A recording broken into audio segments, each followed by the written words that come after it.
Prostate cancer जो है वो केवल आदमियों की बीमारी है, ये समझना सबसे पहले ज़रूरी है। अब दूसरा सवाल ये है कि प्रोस्टेट होता कहाँ है शरीर जी, में? तो प्रोस्टेट जो है वो पेशाब की जो थैली होती है जिसको इंग्लिश में यूरिनरी ब्लैडर बोलते हैं, जी। उसके नीचे सिचुएटेड होती है।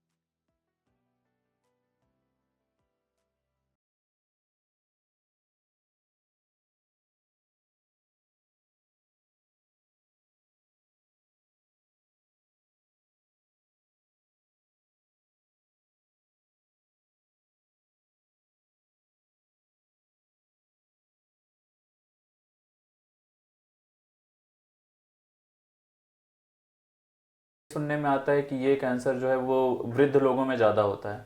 ऐसा क्यों सर?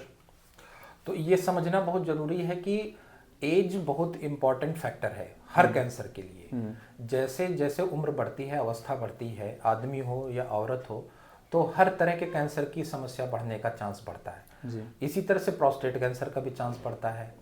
बट प्रोस्टेट एक बहुत पिक्यूलियर ऑर्गन है, एक अपने आप में खास तरह का ऑर्गन है। उसका कारण ये है कि वो जो मेल हार्मोन होता है उनसे इफेक्ट होता है।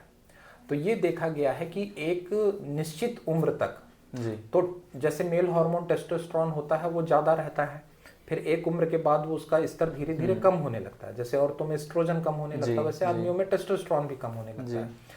तो एक अवस्था के बाद, खास तौर से 50 या 55 या 60 साल के बाद, जब बॉडी में हमारा जो ये संतुलन है हार्मोन का, ये जब खराब होने लगता है या फिर बिगड़ने लगता है, तब प्रोस्टेट में कुछ इस तरह के चेंजेस होते हैं जिसकी वजह से उसकी जो साइज है, उसकी जो आकार है, मतलब जो उसका कह सकते हैं जो वेट है वो बढ़ने लगता है, उसकी साइज बढ़ने लगती है। ओके। अब जब साइज बढ़ती है उसकी, तो कुछ जो ग्लैंड होती हैं वो कैंसरस हो जाती हैं और कुछ ग्लैंड नॉर्मली तरीके से बढ़ती हैं विदाउट कैंसर। जैसे कि आप ऐसे साधारण भाषा में समझ सकते हैं कि 50 से 60 उम्र की अवस्था में प्रोस्टेट का साइज 25 से 30 ग्राम होना चाहिए लगभग। बट इसी के बाद प्रोस्टेट का साइज बढ़ने लगता है, सब में बढ़ता है। कुछ लोगों में कैंसरस रूप में बढ़ता है और कुछ लोगों में without cancer, non cancerous normal तरीके रूप से में बढ़ता है, बढ़ता है। जिसको बेनाइन प्रोस्टेट हाइपरप्लेसिया बोलते हैं। ओके। ओके। ठीक है। आप परिवार में कैंसर का जो इतिहास होता है, कई बार फैमिली हिस्ट्री होती है कैंसर से रिलेटेड, तो क्या उससे भी इसमें फ़र्क पड़ता है? बिल्कुल पड़ता है। ये बहुत एक्चुअली बहुत ज़रूरी है समझना, क्योंकि कुछ जो है पारिवारिक जो इस तरह कैंसर की बीमारियां हैं, जीन होते हैं दरअसल डीएनए में, उनमें अगर गड़बड़ी है तो फिर फैमिली में भी प्रोस्टेट कैंसर होने के चांसेस ज़्यादा होते हैं। तो इसको हम दो तरीके से पहचान सकते हैं।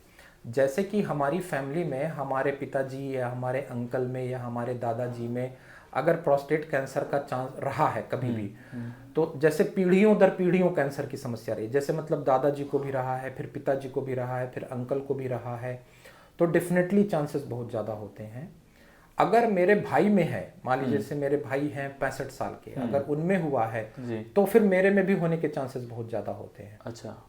तो इसलिए जब भी आपकी इस तरह की फैमिली हिस्ट्री हो, स्पेशली तब जब एक पीढ़ी से ज़्यादा पीढ़ी लोगों में प्रोस्टेट कैंसर ही रहा हो, या फिर किसी एक ही पीढ़ी के आदमी को कैंसर हुआ हो लेकिन वो बहुत यंग एज में हो गया हो, जैसे 45 साल 50 साल में ही उनको प्रोस्टेट कैंसर हो गया हो, तो फिर आप में वो अनुवांशिक रूप में आने की जो संभावना है वो बढ़ बहुत ज़्यादा जाती। हो जाती है।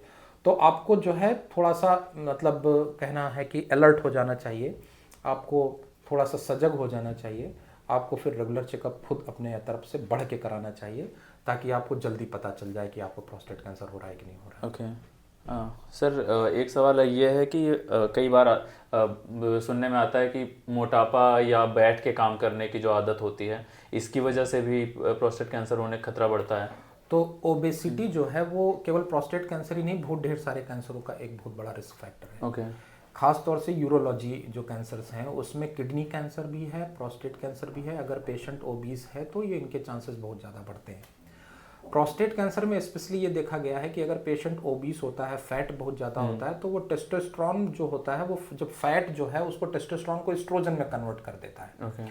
तो इससे क्या है, जो हार्मोन का संतुलन होता है वो गड़बड़ हो जाता है आदमियों में, और वो एक तरह का ट्रिगर बनता है प्रोस्टेट कैंसर के लिए। तो इसीलिए अगर पेशेंट ओबीस है तो वो डेफिनेटली एक बहुत हाई रिस्क फैक्टर है पेशेंट के लिए, कि उसको प्रोस्टेट कैंसर होने का संभावना एक नॉर्मल पेशेंट के कंपैरिजन में ज़्यादा ज़्यादा होता है। होता है। ओके।